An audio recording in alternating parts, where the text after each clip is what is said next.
So guys, ওখান থেকে বুনু বলছিল এখানে একটা কোন ঝুলন্ত ব্রিজ আছে, ওখানে কি দেখতে যাবে। বাট আমার একদম ইচ্ছা করছে না, এত মোটা এটা পরে বা যাওয়ার সময় ঠান্ডা লাগবে, বাট আমার হাঁটতে ইচ্ছা করছে না। আর এই 3 দিনের জন্য আমার মাথা খারাপ হয়ে যাচ্ছে, তাও আসলাম। দূর বহুত দূর, এখন প্রায় 8 কিলোমিটার হবে। এখান থেকে কিন্তু পাহাড় খুব সুন্দর দেখা যাচ্ছে, সাইডেও চাপো।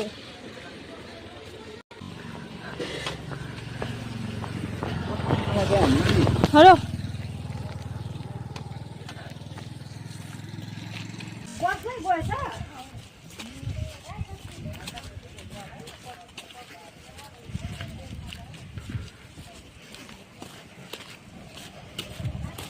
ও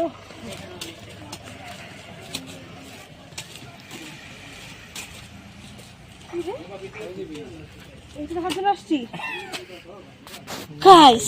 আরে তখন ভালো লাগতেছিল, ছবিটা থাকলে তোকে দেখাইতাম। ওই যে ব্রিজ, এটা হচ্ছে ব্রিজ হচ্ছে, এখানে দেখার জন্য আসছি। কথা শুনে না, হাসতে হাসতে